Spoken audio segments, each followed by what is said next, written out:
finished off the face last night, but it was just a little bit crazy, and I didn't really know when exactly I was going to be able to work, so just finished off that. And now we're going to do another part. We're going to work on the dragon, or my version of the dragon. And let me just test to make sure if things are dry, because they may not be.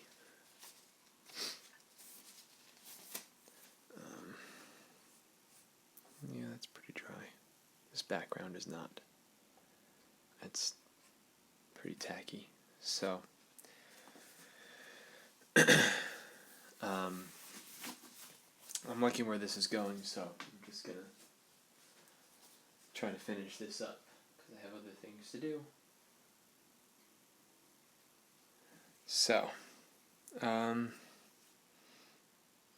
way I'm going to approach this is I have, like last night, I have my chromatic black, my cadmium orange deep, and my titanium white. So what I'm going to do is I'm going to take the black. It's I'm just basically have oil artist painting medium, the Winsor & Newton kind, on my brush. Oh, that's safflower oil. Sorry. Artist painting medium. Here we go. Artist painting medium. Winsor & Newton. And I could draw with Gamsol, the solvent, but I'm not. This is loose enough that you can take a little bit on this round brush and start to draw. I'm going to draw in straight black because her face is really warm. It has a lot of browns and a lot of warm tones in it. And I want the dragon to kind of stand out as blue. Or no, I mean like a very cool color, because there's going to be orange decorations on the dragon, because I'm basing it off of this bird.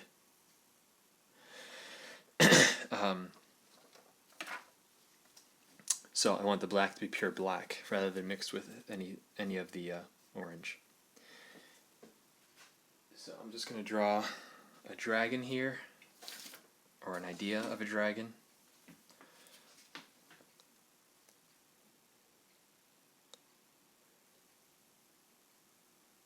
It doesn't have to be precisely what it's going to be in the final, but I want to try to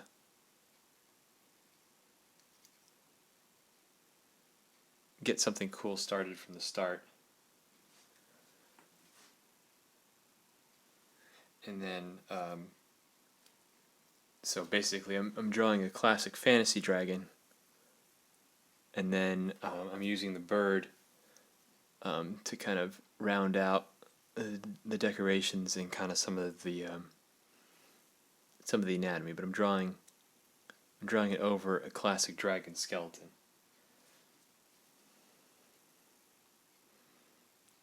So there's his upper jaw and there's his bottom jaw.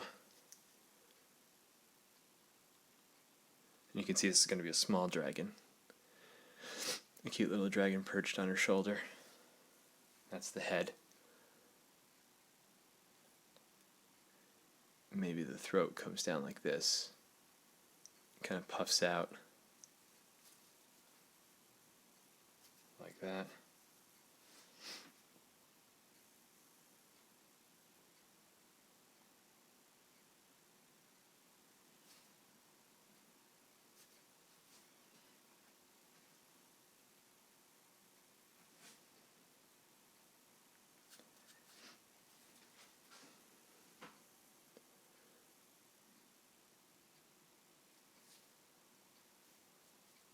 And then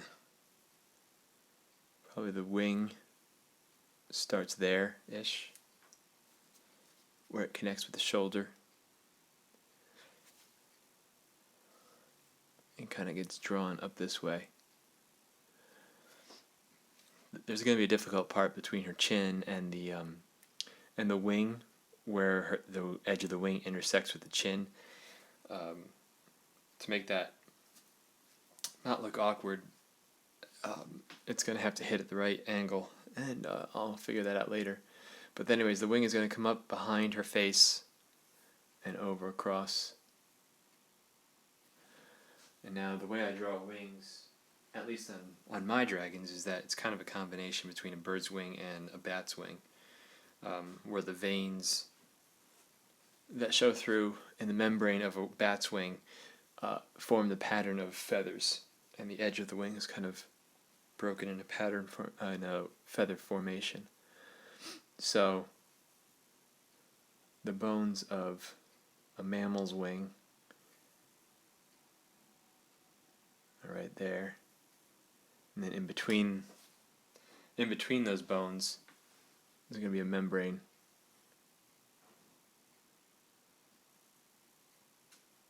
Like that. Alright, I'll figure that out as we go along. I might want to make that actually skinnier. We'll see. We'll see what the final shape is, and how it corresponds to the rest of the piece when we get there.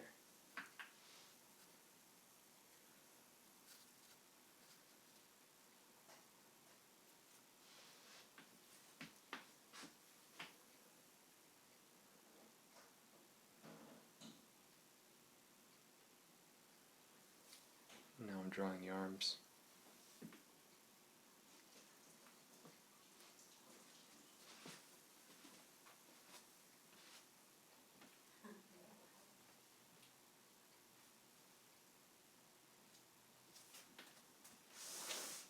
So you're watching. You're watching. No.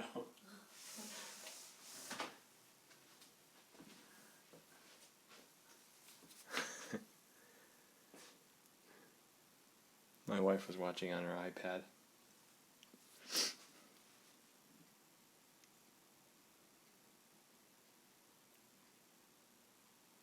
Alright. So there's the belly that kind of, the two arms, one right there and one right there, kind of splayed out like a lizard. And then, I'm not exactly sure where his claws are going to wrap over her shoulder, because I don't know how high this shoulder is going to end up being.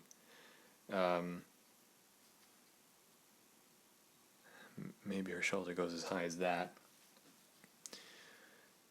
The other shoulder slopes down, maybe. But anyways, his claws are going to kind of come over like that. And then the other wing.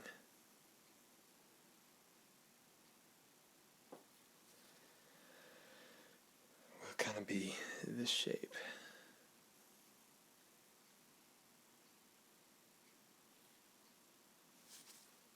Sort of.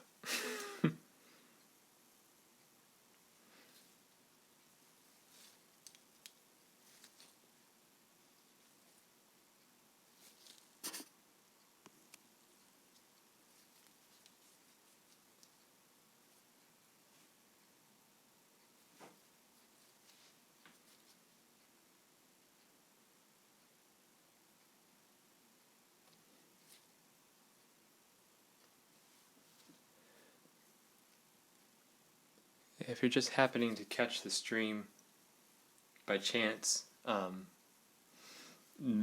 that's great. But also I do try to announce when I'm doing these things on my Facebook page, so you can check that out, so that you can stay up to date about when I'm doing these things. I hadn't anticipated on making 2 streams of this painting, but I figured it had to be, the painting had to be done anyways, so I might as well stream it, even though yesterday I couldn't really stream as I was finishing up the face, but I think the dragon would be more interesting anyways than painstakingly render the face. So this will be more fun for you guys anyways.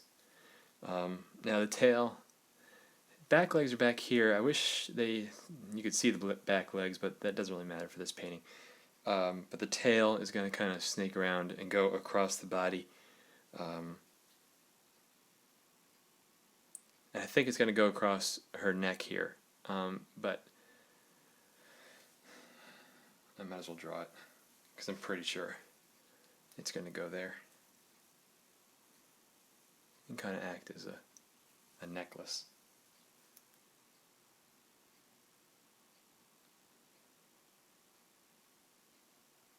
The paint on her sternum is still wet.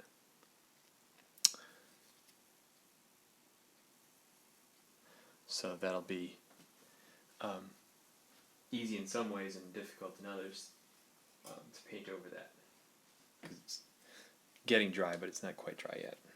Alright, so as I mentioned, I'm going to try to keep, this is going to be basically a black and white dragon with red highlights to match the flower.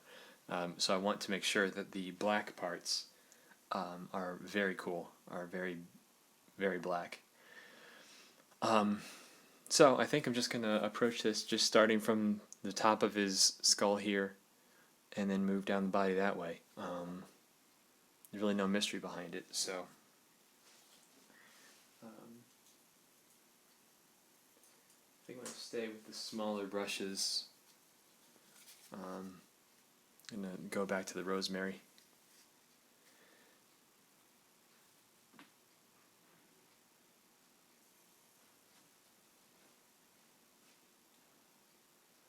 As I mentioned, I made kind of an executive decision to render the face completely off camera last night, just because I was afraid of boring you, even though maybe you wouldn't have found that boring, but this is going to be more fun. So, alright. So the inside of the mouth is going to catch a little bit of light, so there's going to be darks along here.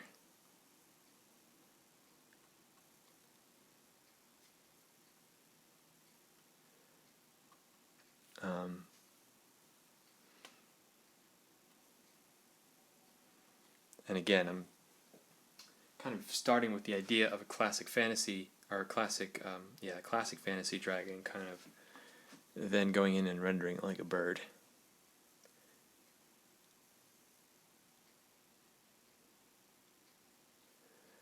So I'm not exactly sure what that's going to look like, but we will try.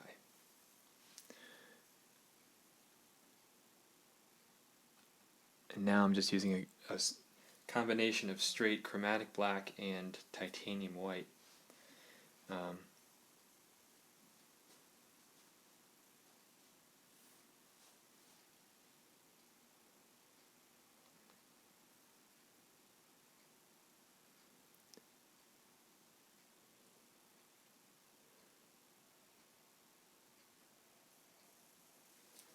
And I'm going to do kind of like feather spikes, whatever they are, scales, dinosaur feathers, something like that off the back.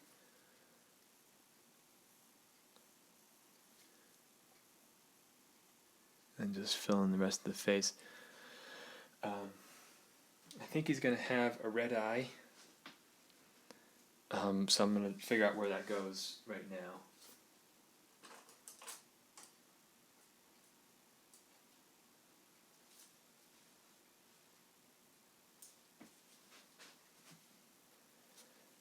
And by red, I kind of mean orange because I don't have red on my palette, but you know what I mean. Alright, so again, I'm taking the artist painting medium in my brush. I'm just taking down some of the orange and some of the black. And that's kind of a thick mixture, so I'm going to dip my brush back into the medium, wipe it off slightly, and then come back, and that'll be nice and liquid. Alright. So the eye goes. The eye's gonna go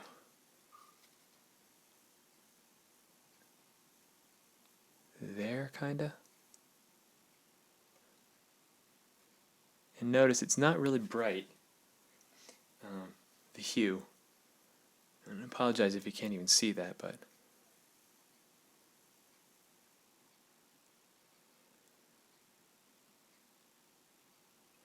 I want it to be somewhat forward on his face. You set it back too far, and it starts the dragon starts to look a little bit unintelligent, and I kind of want it to look like it has some sort of a intelligence to it, like it's a companion.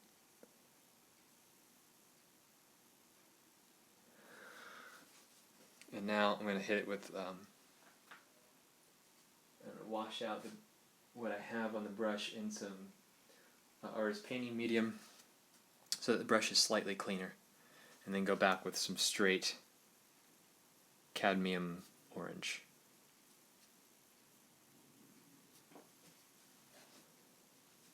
Yeah, the sketch of the dragon is pure black.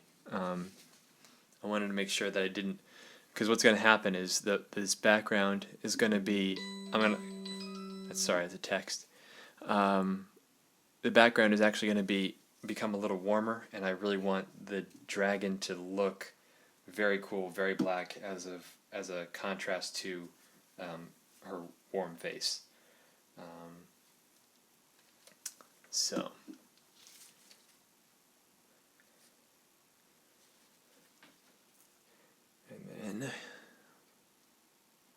this is straight orange, as I said.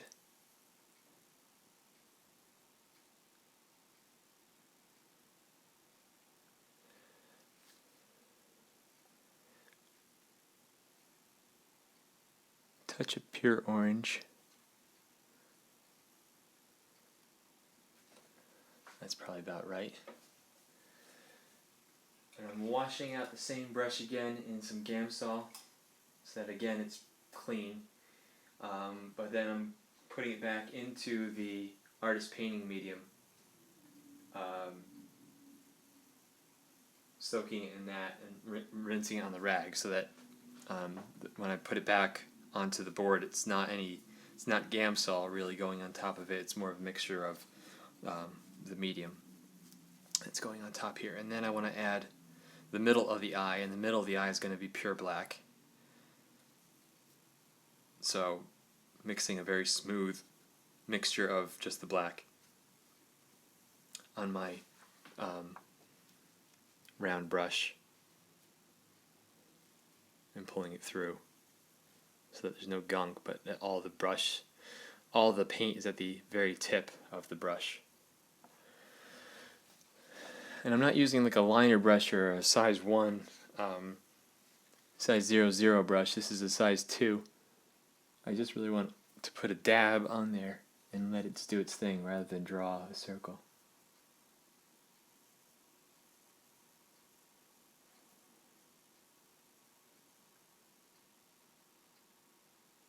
Like that.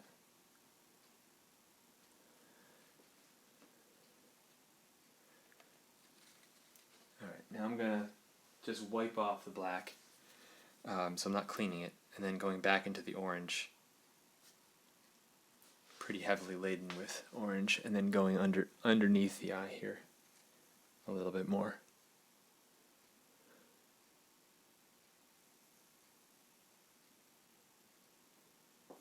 Alright, now I'm going to add a highlight to this eye. So, rinsing out the brush in some Gamsol, and again, dabbing it in the artist painting medium and rubbing that off as well. Now I'm going to go in with the titanium white. And it's not going to be pure white, I don't think, because I don't want the eye to appear too glassy and stand out, and I don't want the highlights to stand out too much. So I'm just going to take some titanium white, mix it with both the orange and the black, little dabs of it though.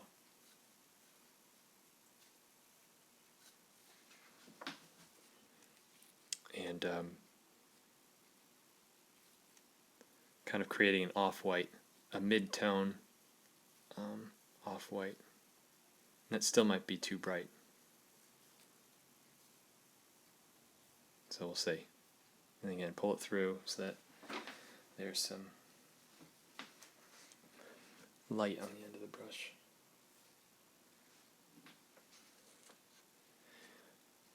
And the highlight of the eye. You know what? I'm going to switch to a smaller brush for this one, I think. I'm going to switch to a size 0 brush.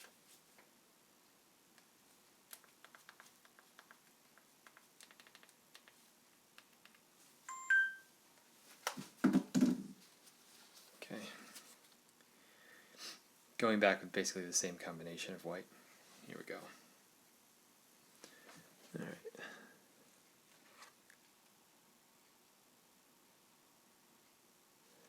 Drawing a small dash and then testing that out, pulling it back and seeing if that works for me. And it does. The placement is pretty good.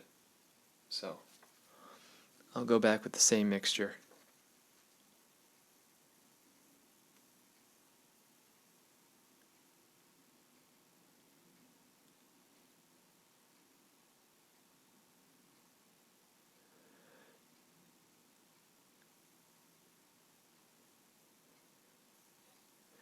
And pull it back. Alright, that's looking pretty good.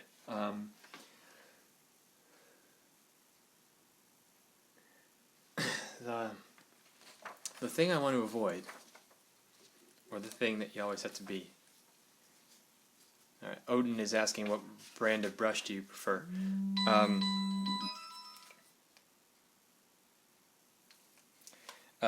There's 3 brushes that I use. I'm using these Rosemary & Company long flats and long filberts.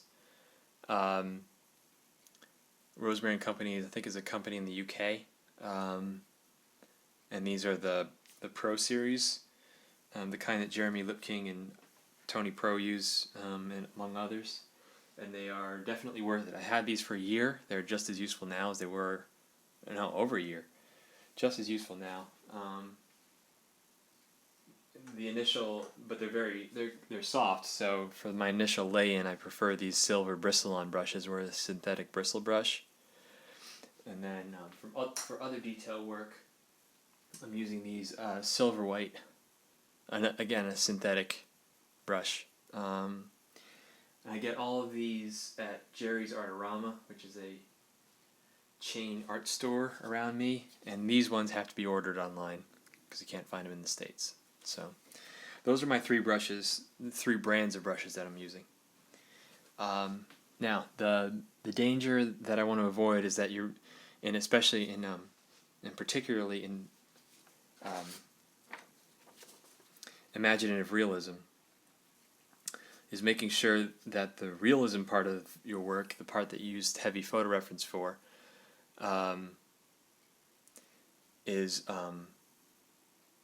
matches the detail of the imaginary parts, the parts that you're kind of making up.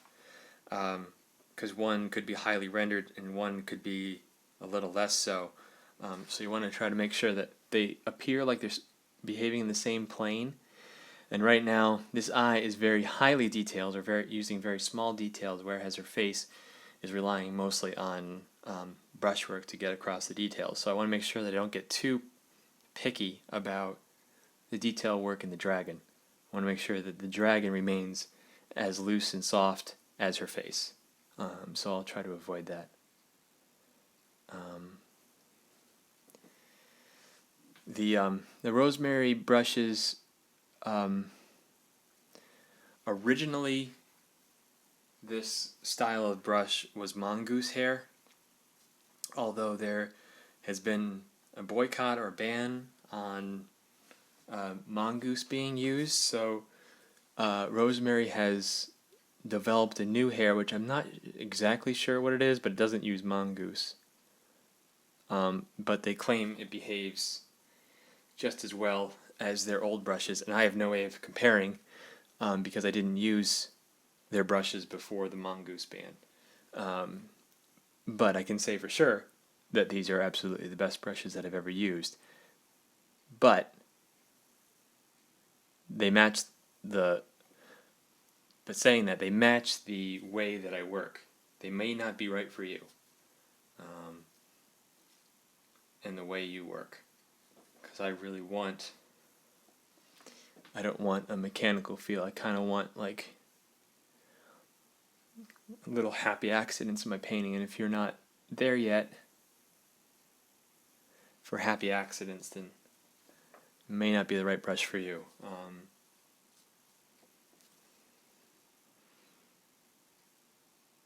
Alright, so there's going to be a little highlight underneath his eye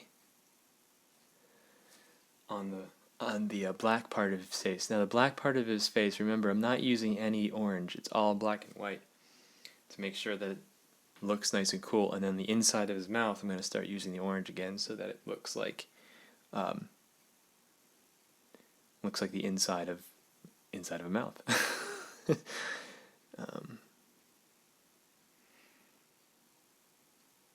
I'm just doing like kind of dabs of color where I think I want the form to kind of raise up or get lowered down, and I want a little stronger highlight on his beak.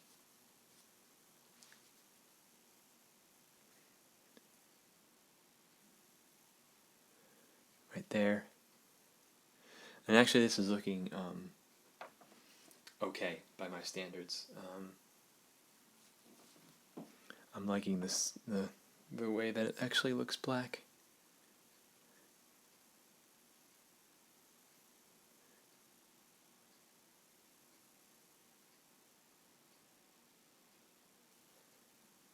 Draw his horn a little bit here.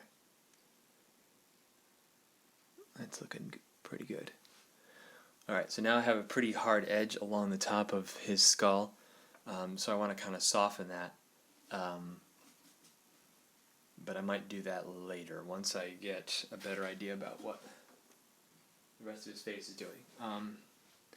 So I want to go back to the pure black, so I'm going to take a new brush, which is the same size as the one I was using, and again go back in the straight black.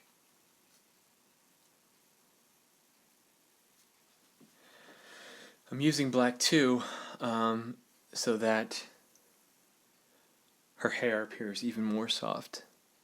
Because right now it's kind of brown, which is kind of what I want. I want the dragon to appear darker than she is.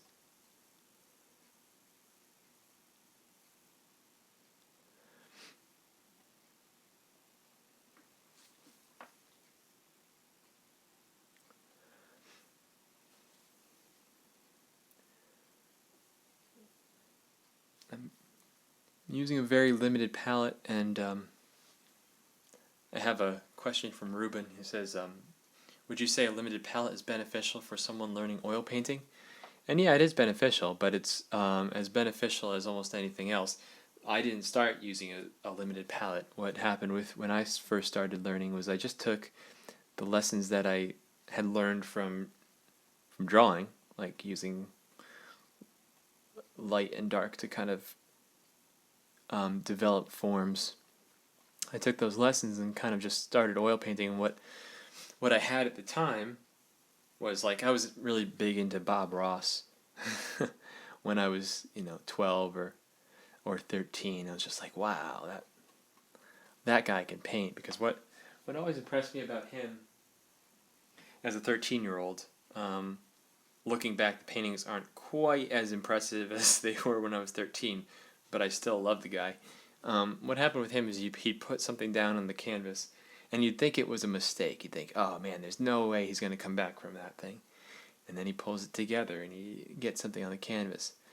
So when I was a little kid, I got some oil paints of his brand, just because it was an activity that my dad and I did together. We did a Bob Ross style painting together. My dad did most of the work, but it was fun. And those paints kind of stuck around with me all the way until I started my professional career. So I still had, Bob Ross Alizarin Crimson and Bob Ross Yellow Ochre. And so I just used what I had, which was basically a full palette,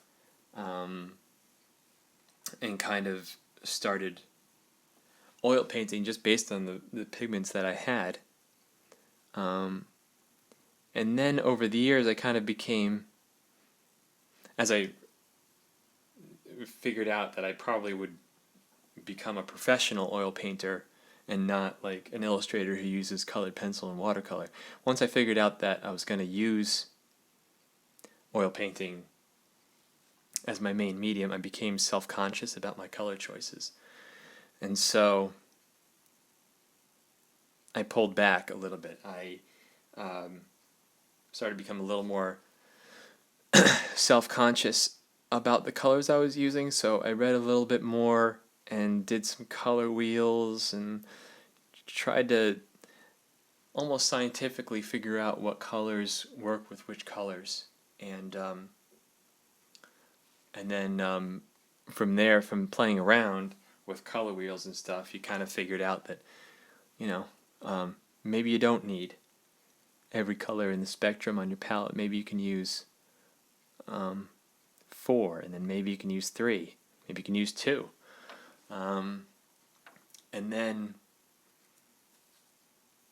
a couple of years ago, or a couple of years after I started oil painting, I got turned on to the Zorn Palette, which was the the ivory black, titanium white, cad red, and yellow ochre. And that completely just blew my mind. I was like, wow, that is really cool. You can get all this out of just 2 colors.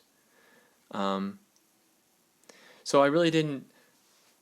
It really wasn't something that I learned as I was just starting out. It was something that I kind of came to as a professional. So yes, it is useful for students to kind of start with, if they're going to really seriously consider oil painting, to start with black and whites and start maybe there. But it's also important to play, to use what you have, try some things out, and not limit yourself to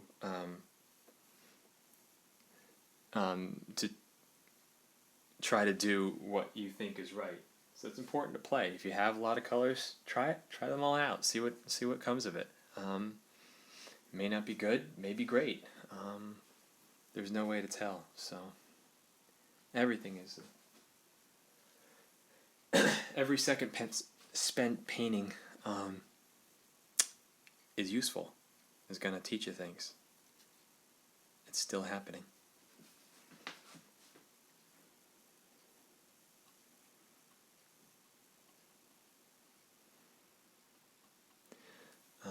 Painting the inside of his mouth a little bit warmer.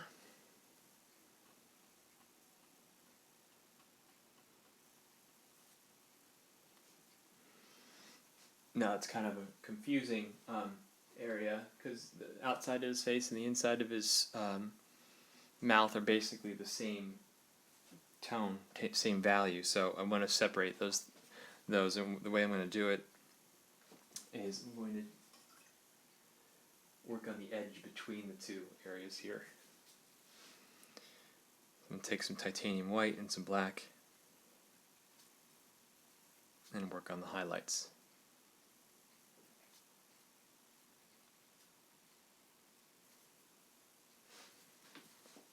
I'm having kind of long-winded responses tonight because it's kind of a slow night. And you kind of run out of things to talk about.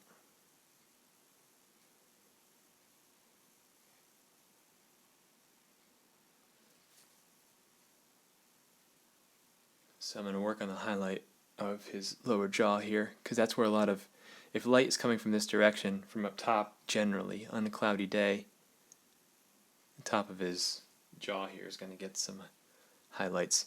And that's what's annoying about imaginative realism, is that you're never really sure where highlights go. If you have a great maquette or something, or a model, or if you plan these things out in a 3D program, it might be useful, but it's always nice having photo reference, and when you don't have it, it takes a while.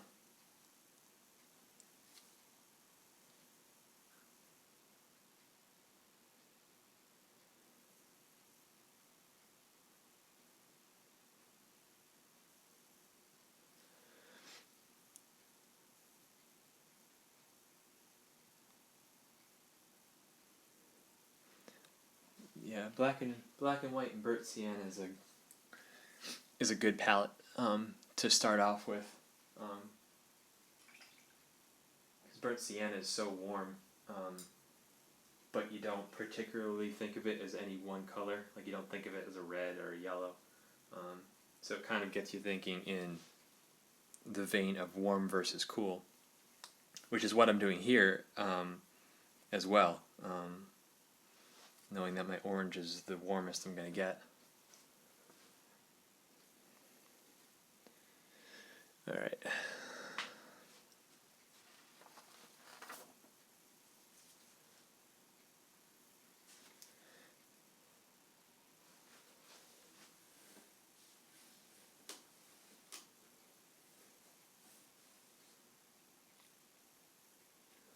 Still a little bit confused about which is going to be dark and which is going to be light, so excuse me a little bit while I play around with this jawline here.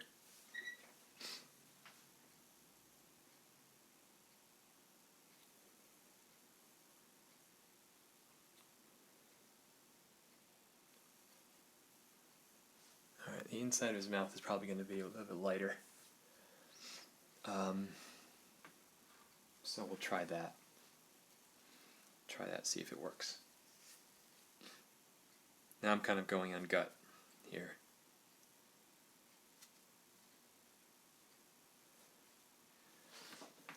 Trying to create the forms.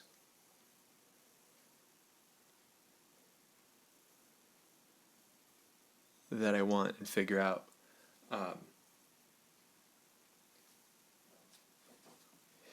what that means for the painting later. Yeah, I think I'm going to like that a little better with his mouth pretty vibrant.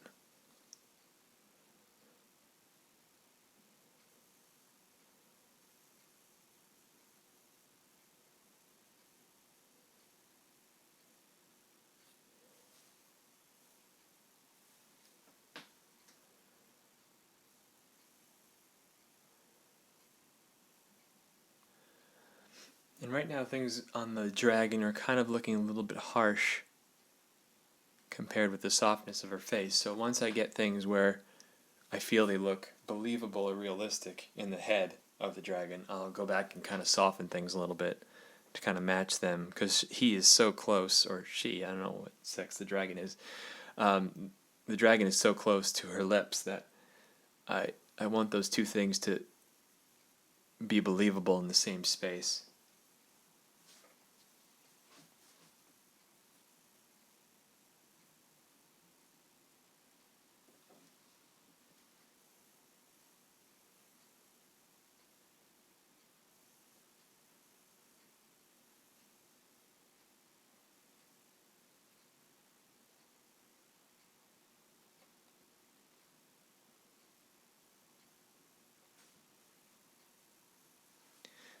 I don't think that helps.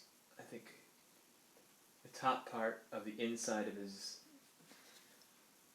mouth needs to be darker, and I want a little light, so I'm going to darken that up a little bit and add some intensity. So I'm going to wash off my brush in Gamsol and then dip it in the artist painting medium, rub it off on the rag, and start with a clean brush. And then, as I discussed earlier, I'm going to take this kind of loaded up oil brush and kind of create, I'm going to dip it back in the medium and make sure it's nice and smooth, because that's going to make things kind of ride on the surface and be a little more vibrant.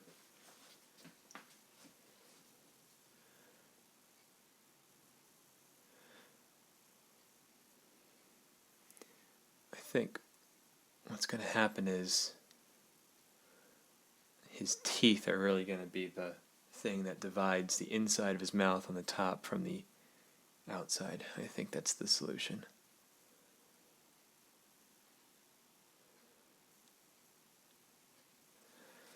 And then I want the inside of his mouth to kind of curve back down toward into his throat, so I'm going to add some straight black here.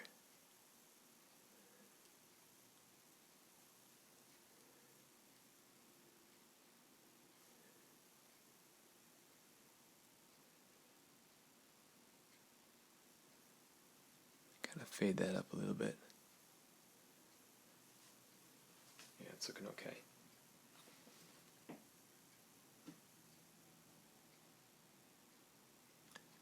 Not everything has to be exactly crystal clear, because even in photographs, things are never really pristine, but we cut photography some slack because we know it comes from reality, whereas paintings, we're always kind of like questioning, like, is that realistic or is that believable? And no one ever questions that in photography.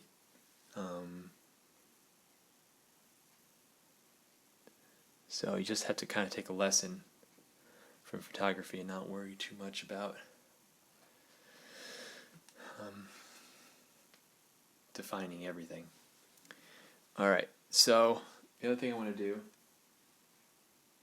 is usually there's a flap of skin between the upper and the lower jaw, and kind of like lizards and dragons and that kind of thing. You know what I'm talking about. And that lives right about here. I don't know what color to make it.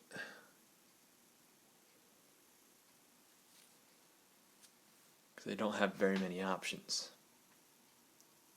So I think I'm going to make it, since there's orange on the inside of his mouth, I think I'm going to make it a little bit grayer.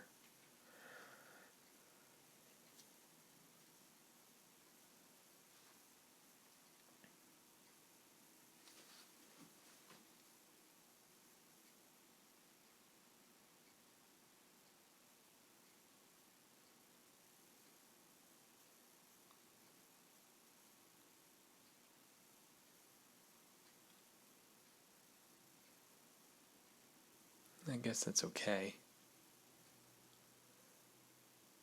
I don't really have too much of an option there.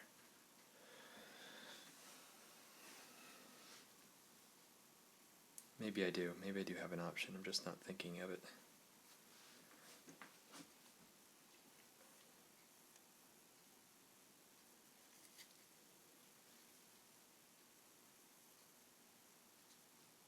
Take some cadmium orange and titanium white and maybe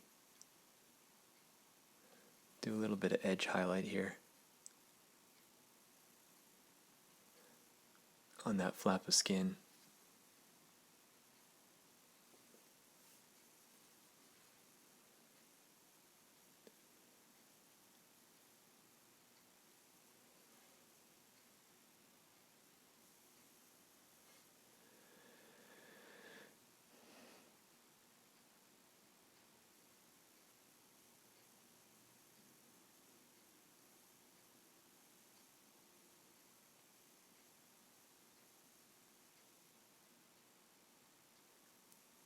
Alright. And now there's going to also be a flap of skin on the other side of his jaw, which may be a little bit semi-transparent, so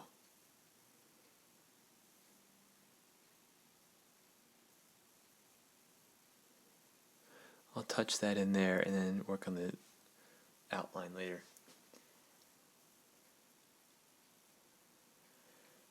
Zoologico is asking, what's the favorite movie dragon from a design view? Oh, that's a tough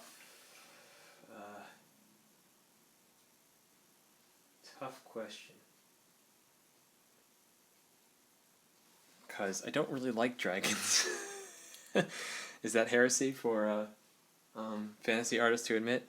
And it's not because I don't think they're cool. I think they're great. I think dragons are awesome when other people paint them. When I paint them, they never feel right. So, my favorite dragon from a movie. Oh gosh.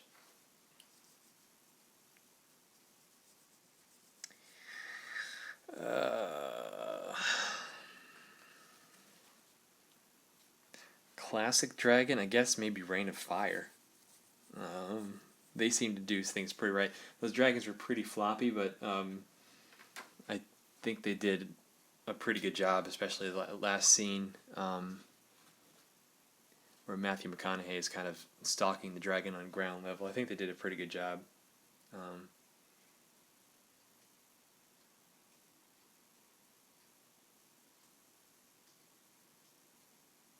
But dragons really aren't my thing. That's why I'm always making them look like birds. Alright.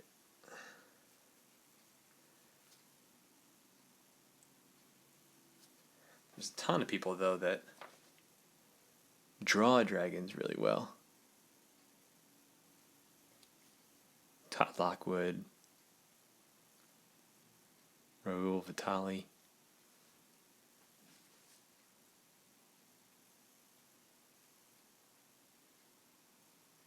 I'm just not one of them.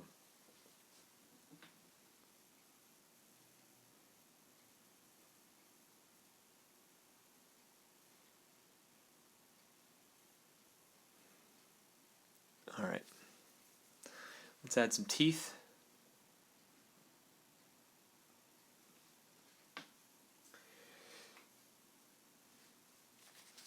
No, we're not going to add some teeth. I'm still working on this jaw.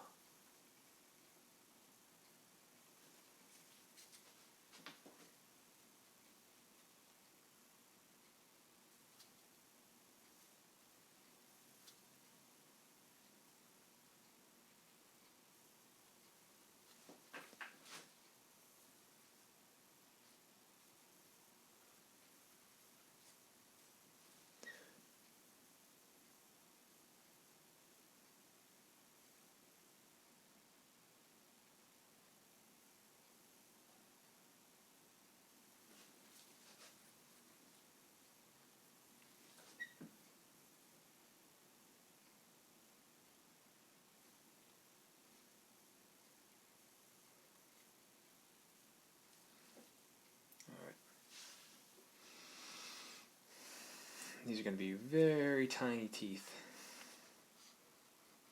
So I'm just going to give a suggestion that they're there.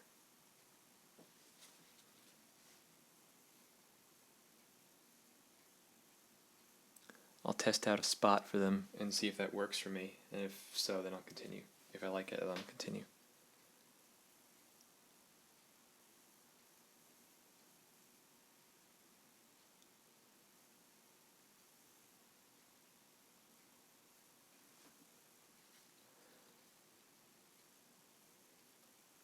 Alright, Matthew's struggling with the edges between forms on his oil paintings. And that is a very, very common struggle, and one that I struggle with myself. The rule of thumb is that you should have as many soft edges as you possibly can. I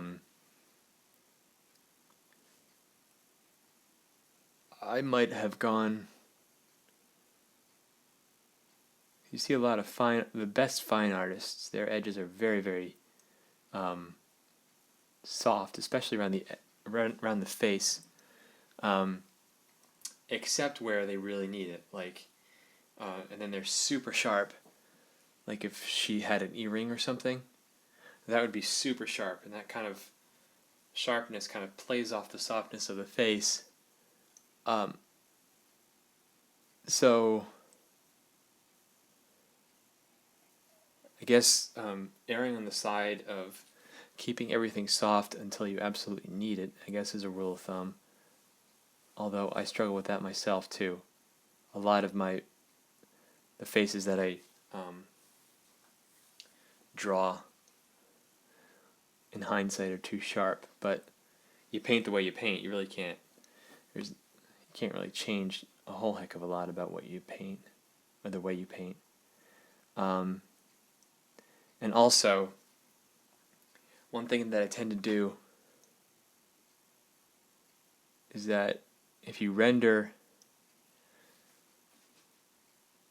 in kind of a loose manner and keep your edges soft, you can kind of go back with the background and kind of use the background to kind of work on your edges. So that's what I'm doing now. I'm way too sharp in here.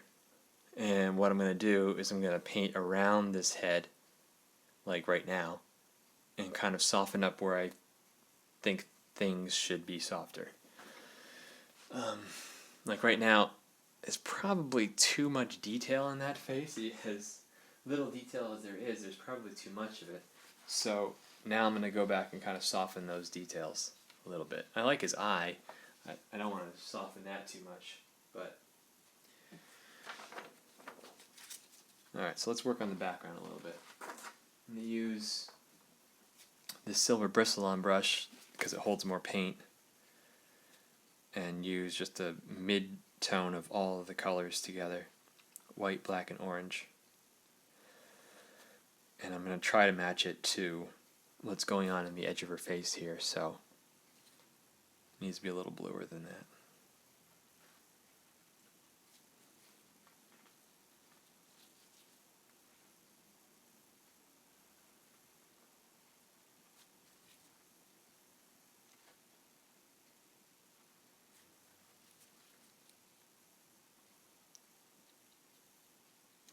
There's going to be a lot of broken color in this background, so I'm not too particular about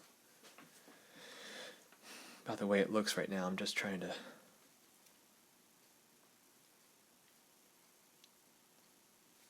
make something continuous from her face to the dragon's face.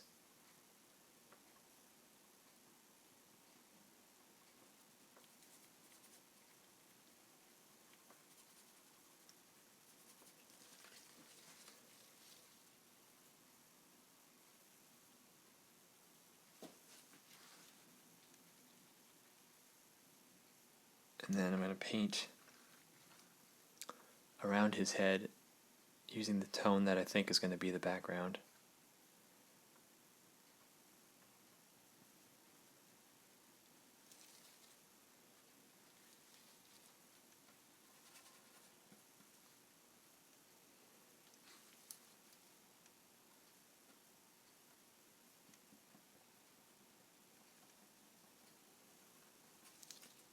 Very broken color.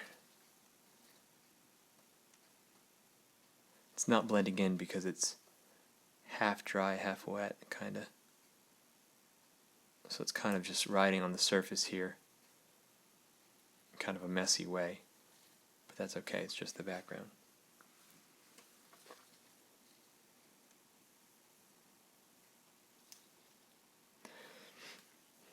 I'm going to cut off his beak a little bit where it looks kind of like a crooked nose. Shorten that up, and so I'm using the background color. I'm kind of pushing up against the form here to kind of create or restate the edge.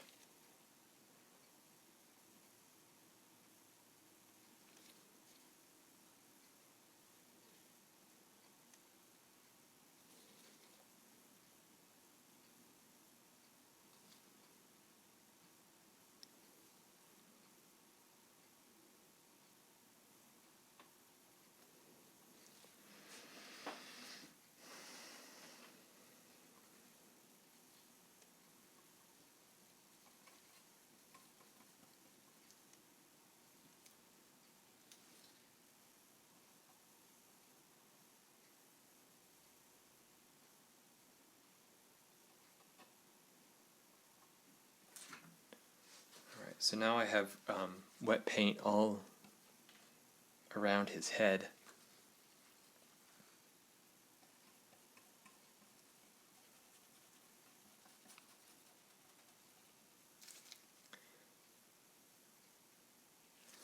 Might be a little lighter than I need it to be.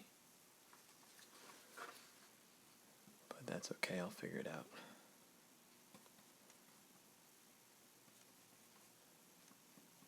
Alright, so I have wet paint all around his head, sorry. And now I'm going to go back to the Rosemary & Company brushes and work on these edges. Make them nice and soft, or at least soft enough that they look as soft as the lips and the nose of her face.